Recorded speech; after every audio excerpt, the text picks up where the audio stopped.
Let's drop in on this exclusive interview with General Manager Andrew Berry and truly get an insight of what's really going on inside the Cleveland organization firsthand. Here with Browns General Manager and Executive Vice President Andrew Berry. And AB, obviously, one door closes, another one opens. We know how difficult that was, but this is a new beginning, and Todd Monken is now the head coach of the Cleveland Browns. Let's take a step back to when you knew you were going to lead this process to find the head coach of the Cleveland Browns. What was that like for you, and what did you want to accomplish from a process standpoint to get to the right answer? I think the biggest thing is, if you're hiring a head coach in the NFL, if you were to translate that in the business or corporate world, you're hiring either like a CEO or a COO. And it's a highly compensated, highly impactful role within the entire organization. And you want to give it the amount of dedicated thought in terms of how an individual skill set matches with the strategy of the organization. Andrew Berry is a highly intelligent executive. The Cleveland Browns don't operate on impulse. They operate on strategy. Ownership doesn't maintain that level of stability without confidence in his vision. He knows exactly what he's building. So for us, the biggest thing was, after figuring out where we were and where we wanted to be, is maintaining a very open mind. Great coaches come in different shapes, sizes, backgrounds, you name it. And ultimately, you're trying to find an individual whose strengths align with what your organization needs in the moment. So we wanted to design a process that allowed us to cast a wide net and ultimately narrow it to the candidates that we felt fit what we were trying to accomplish over the next few years. And if you think let's talk guys on the offensive side. The Cleveland Browns are operating with long-term vision. This is a calculated approach, not reactionary decision-making. Todd Monken was a strategic hire. The value of that decision may not be obvious today, but over time, it will make sense. Let's talk guys on the offensive side. Your two final candidates were very different. You have one guy who has more time coaching, 37 years, and Todd Monken, now the head coach of Cleveland Browns, than Nate Scheelhaase had been alive. Mm-hmm. And how did you kind of weigh those two things, and then what allowed, at the end of the day, Todd to be, as you said earlier, head and shoulders above everybody else? I guess maybe I'd make one clarification, Nate. I know that there's been a lot of focus on the external candidates at the end. They were our two final external candidates, but sure, we also had a very fine internal candidate in Jim Schwartz, who was in that group, and he didn't have an offensive background. So I think that's actually a really good example of the diversity in backgrounds, but they all could fit the mold. Nate, pro and college background, had been 2 years in the NFL, really young, had learned under Sean McVay, had been a play caller, youth pastor. Todd, super diverse, adaptable offenses, pro in college, worked under John Harbaugh, Kirby Smart, really good with young player development. And then we all know Jim, strong leader, former head coach, defensive savant, really well respected by players, and global knowledge of football. So he knows offense, defense, and the kicking game. We felt like we had a really strong mix, of the candidates of the final day. With Todd, we loved just his performance track record, what we heard about him with young players. His offensive track record was quite honestly unprecedented in terms of being on the open market. Pro, college, mobile quarterbacks, limited quarterbacks, star quarterbacks, air raid system, power run game. It's very rare that you can find a coach that doesn't have a system, but is truly fluid in adapting it to the personnel. So you had to feel good when you went through the three final candidates. You felt like, okay, we're in a really good spot now, and now it's kind of sifting through and getting that answer, and that answer was Todd. You've talked a lot already this offseason about kind of redoing the offense or putting a lot of investment into the offensive side of the football.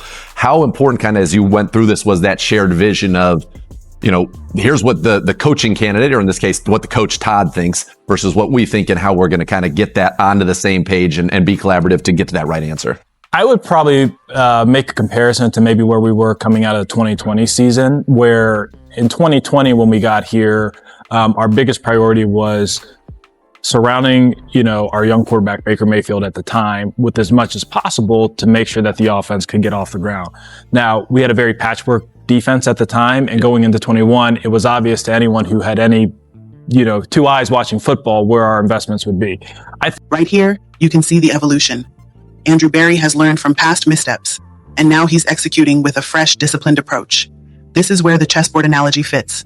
He's analytical by nature. He studies the board, he evaluates the risk, and then he makes his move. I think we're in a similar spot here, just with the opposite sides of the ball. So that question is less candidate specific. Anyone we talked to understood Sure. that made the most sense. So there was probably very little time in terms of like, okay, where are we actually going to invest our resources this offseason? How much is it in terms of when you collaborate with a coach, what they're looking for at each position? Here are the traits I really like in receivers. And granted, there are very few receivers that have all of those traits. So you try to get maybe one guy that's got all that stuff, and then good route runners or the vertical speed or tough, contested catches. How is that is that something that you talk about in this process, or is that now that he's here, now we're really talking about, okay, what we're looking for? Yeah, it probably starts with more of a macro playing philosophy. Obviously with Todd's track record, there's a fair amount of flexibility, which naturally expands the player pool for you. With other candidates, they have a very specific system that has like some level of, malleability built in within it, where you may have to talk a little bit more detail on some critical positions, but it's really more from a global philosophical standpoint that you have those discussions. And then, once you get into the seat, you may drill down with more specificity as you're actually entering the player acquisition cycle. When you talked about, this is going to be a young roster and there's going to be a lot of turnover, especially on the offensive side of the ball, and an infusion of young talent. When you have somebody who's been, coach for 37 years, and you heard him talk about since he was 5, he's been a part of a team and all he's wanted to do is be a head coach. How helpful is that to have somebody with that breadth of experience, not just in the NFL, but at college, where he turned a program around at Southern Miss, but then most recently at Georgia, which a lot of those guys on those teams are playing on Sundays now. It's an incredible advantage. It's hard to find candidates with that level of diversity in their professional experience, and that level of diversity having done something at a high level in different ways. And, that's where we think Todd really is, exceptional from that perspective. This feels different. Andrew Berry is finally operating alongside a coach who sees the game through the same lens. There's clarity. There's cohesion. He and Todd Monken aren't just building a team. They're building an identity rooted in winning, an identity built to change the culture of the Cleveland Browns. So what does everything look like for you and Todd now, kind of in lockstep as we get ready to go? We're in February. We're going to be going to Indianapolis. We got the combine coming up. You got 2 first-round picks, which must feel like, wow, that's got to feel great for you as well. Kind of as we get to the point now, as we move to the combine, free agency, and really starting to flesh out what we think things are going to look like on that side of the ball. Yeah, so honestly, really the first step, and Todd mentioned it in his opening press conference, it's really assembling the coaching staff. That takes ultimate priority. Once we do that, then it's having our new coaches assess their rooms, us walking through kind of free agency plans, because obviously that's the first step up, and then working collaboratively on the draft. But the highest... This isn't random. It's structured. Staff first, roster assessment second, strategic free agency third. Then the draft becomes precision, not desperation. That's how analytical organizations operate. They don't react. They plan, and then they move. Making sure that we have the best coaching staff that we can hire. How hard is it when you know that you found, somebody that you want to lead this organization with you, and then we can't get on the grass for a while, right? Because that's when you really get to see what this football team is going to look like, feel what this culture is going to look like. But prior to that, what do you get a sense of kind of, what Todd wants it to be in terms of a culture standpoint, and how you want the Cleveland Browns 2026 and beyond to look, to feel, and for our fans to be able to maybe feel some of that before we actually get to see them? Yeah, I think those are conversations that you have during the interview process, because,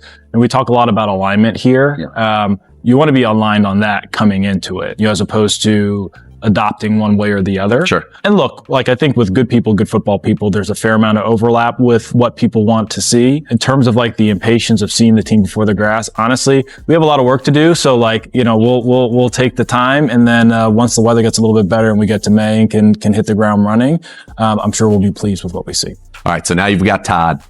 You guys are ready to get going. What's kind of the message to the fans? You've talked about kind of where this team is, but listen, everybody wants winning football. What's kind of your message to the fans about what they can expect over the next few months? We talked about that critical 120 days, right, Jim? You talked about to getting this team ready to be on the grass and get playing this fall. Yeah, I think it's really 2 things. I think in the immediate term, we're going to hire the best coaching staff that we possibly can. Todd mentioned earlier today, it's not just about one person, but it's about the players and the staff that you put around your central decision makers. We're looking forward to investing in this offensive roster. This approach feels completely different from last season.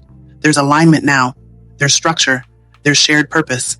It's not about one person trying to prove a point while others struggle in the process.